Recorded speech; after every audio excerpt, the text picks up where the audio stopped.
Itu mengambil tafaul, mengambil hikmah, belajar dari nilai perjuangan yang pada kesimpulannya orang yang baik itu akan selalu dikenal. Maka ada muassis pesantren selalu dikunjungi orang, Syarifah Hadijah dikunjungi orang karena telah melahirkan tokoh-tokoh dan memilih umat.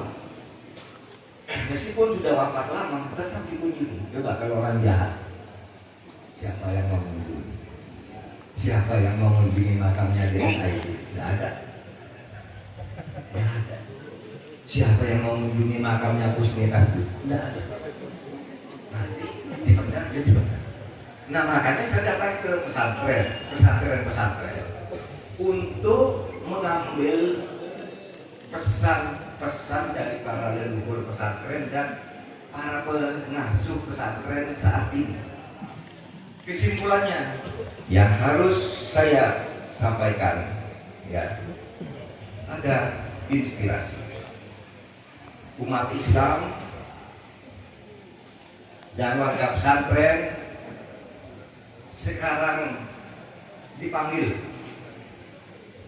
oleh negara dan bangsa kita untuk menjaga NKRI, menjaga negara kesatuan Republik Indonesia yang dulu didirikan, diperjuangkan habis-habisan, difatwakan untuk dipertahankan dengan jihad oleh para ulama.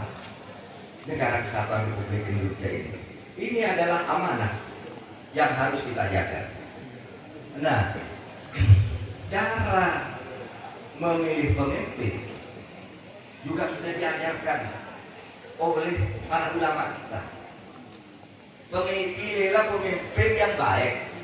Siapa pemimpin yang baik itu? Tadi Gus Muhammad Imam sudah menyebut minimal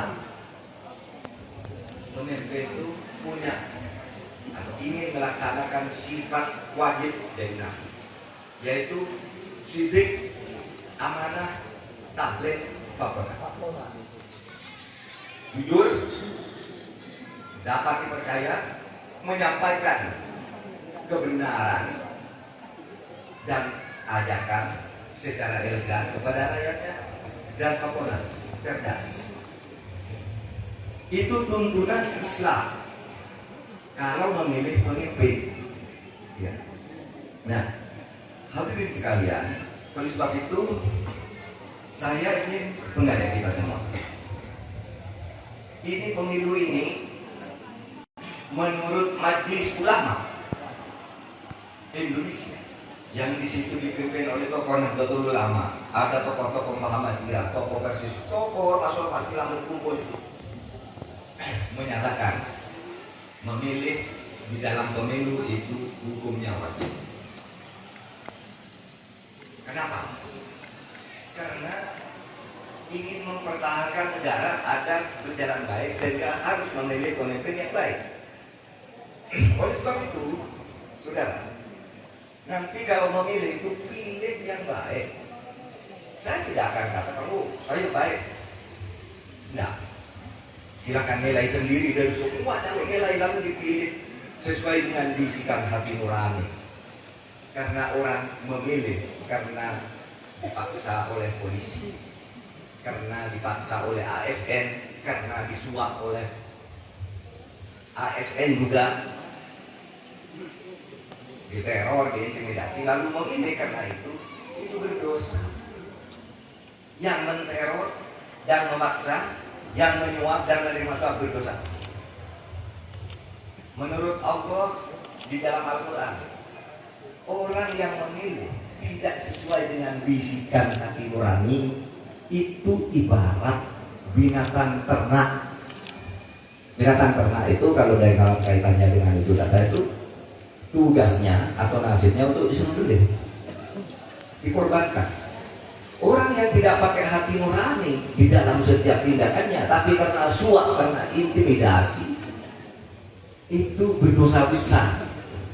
Oleh sebab itu, ini firman Allah. walaqad dzara'na li jahannam katsiran minal jinni wal ins lahum qulubun la yafqahuna biha walahum a'yunun la yubsiruna biha walahum adhanun la yasma'una biha ulaika kal an'am bal hum adall. Itu sekelompok jin dan manusia dicampakkan ke neraka jahanam karena mereka itu punya hati tetapi tidak menggunakan hati nuraninya untuk memahami dan membela yang benar. Itu firman Allah. Masuk neraka jahanam. Kalau Anda memilih karena disuap itu masuk neraka jahanam. Karena ditekan, yang menekan dan yang mau ditekan itu berdosa.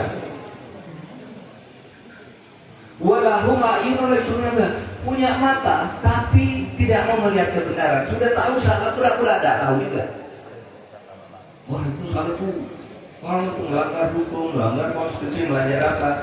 Nah, orang yang seperti itu biasanya lalu mendukung malah orang yang salah didukung, itu berdosa karena mata tidak digunakan untuk melihat kebenaran.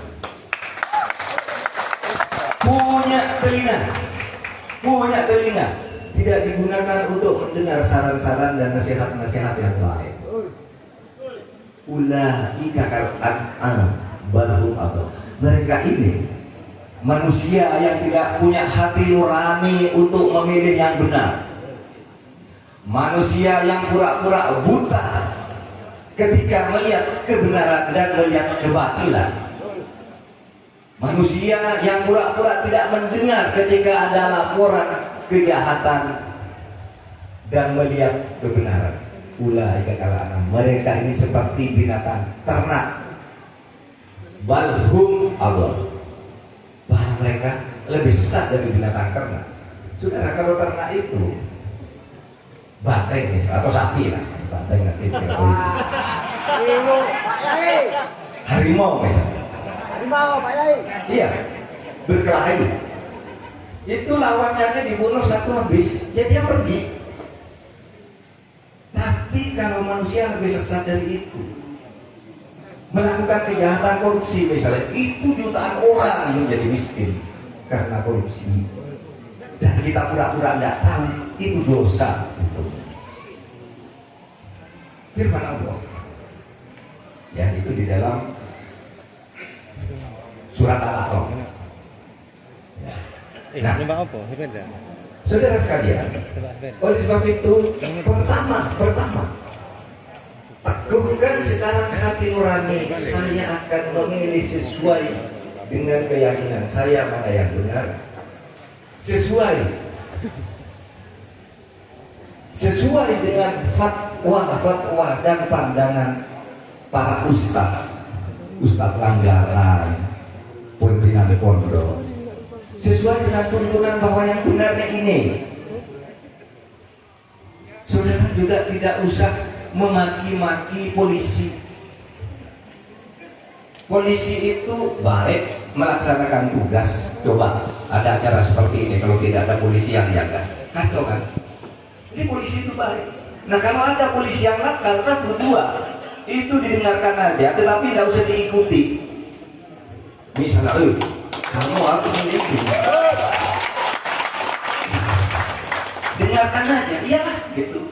Jawab, siapa gitu. Nanti sesudah polisinya pergi, aparatnya pergi, bersumpahlah pada diri sendiri, saya hanya akan memilih yang baik menurut hati nurani saya. Saudara, kalau saudara dikasih uang lalu dipesan tolong ya kampanyekan pilih nomor sekian, itu nomor 1 dosa.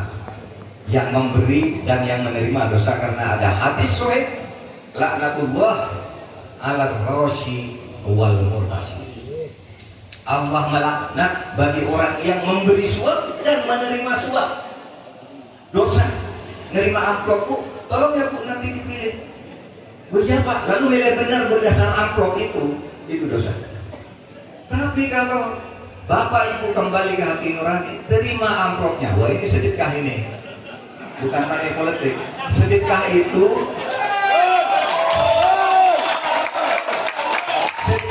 menurut agama boleh diterima, itu berpahala yang memberi dan yang menerima. Sedekah, kalau saudara diberi lalu memilih karena ikatan uang itu suap. Tipis bedanya antara sedekah dan suap. Kalau saudara menerima itu, terima saja, tapi lalu katakan di hati ketika, Pak, kamu harus milih ini. Iya, siap, gitu aja. Tapi nanti waktu memilih tanggal 14, pilihlah yang benar menurut bisikan hati nurani. Ya, saudara bayangkan loh. Saya tahu lah, ada orang yang takut kepada polisi, takut kepada ASN, takut kepada TNI. Saudara percayalah, bawahan saya itu Polri, TNI, Menpan RB yang ngurus-ngurus. Saya tahu karena banyak polisi, jenderal-jenderal yang ikut saya kemarin, ada jenderal bintang 3 dari TNI 1, dari polisi 1. Ikut kok. Kenapa ikut? Kami ingin menegakkan kebenaran, menjaga republik ini. Nah, saudara, republik ini harus dijaga. Karena apa?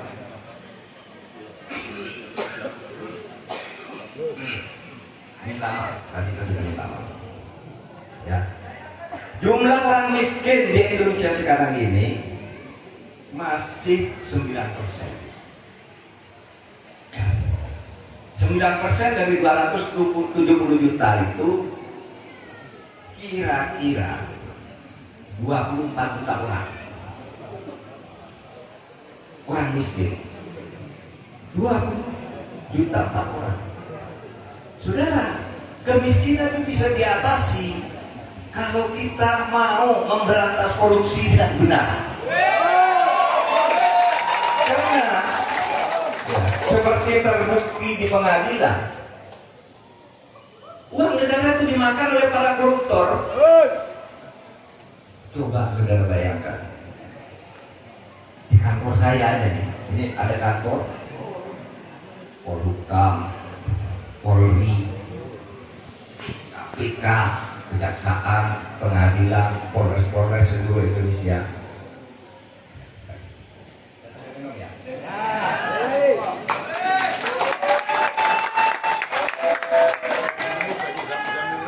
Itu banyak aparat penegak hukum. Itu tadi polisi, KPK, Kejaksaan, Kajari. Nah, di kantor saya aja yang saya olah korupsinya 677 triliun dalam total. Saudara bayangkan kalau dihitung yang di kantor-kantor lain itu berapa ribu triliun korupsi. Udah itu kalau bisa kita berantas, itu bisa dibagi ke rakyat untuk UMKM, untuk bansos. Jangan percaya bahwa kalau pemerintahan ganti nanti tidak ada bansos. Itu kewajiban negara. Siapapun pemimpinnya wajib memberi bansos, malah wajib dinaikkan dari bansos. Itu bukan negara, bukan hadiah dari seorang yang sedang menjabat. Coba saudara baca pasal 34 ayat 1 Undang-Undang Dasar. Bunyinya itu fakir miskin dan anak terlantar dipelihara oleh negara. Salah satu bentuknya itu BPJS, bansos, BLT. Itu bukan hadiah dari pemerintah, itu kewajiban yang harus dilakukan. Tidak sekarang mengawasi agar ini semua tidak dikorupsi. Ini terkadang orang di kampanye, tuh kamu besok kalau nggak milih ini bansosnya berhenti. Bohong. Itu kewajiban konstitusional negara. Kita nanti akan lanjutkan itu, insya Allah diperbesar dan tepat sasaran. Tahu tepat sasaran karena banyak pejabat-pejabat itu yang dapat bansos itu padahal dia udah kaya. Rakyatnya yang miskin tidak dapat, dia sendiri masuk di dalam bansos. Banyak yang seperti itu.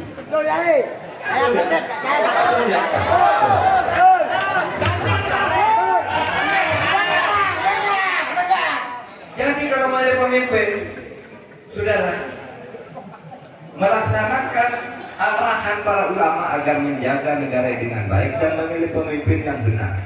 Pertama, negara ini harus dijaga, jangan sampai pecah, jangan sampai hancur. Yang kedua, pilihlah pemimpin yang benar. Pemimpin yang benar itu ada 3 poros: legislatif, eksekutif, yudikatif. Nah, saudara pilih. Kalau yudikatifnya nanti dipilih oleh DPR, dipilih oleh Mahkamah Agung kalau tingkat kabupaten kota. Tapi Mahkamah Agungnya dipilih oleh DPR, DPR-nya dipilih oleh rakyat. Presiden, wakil presiden dipilih oleh rakyat. Pilih yang benar. Siapa pemimpin yang benar itu?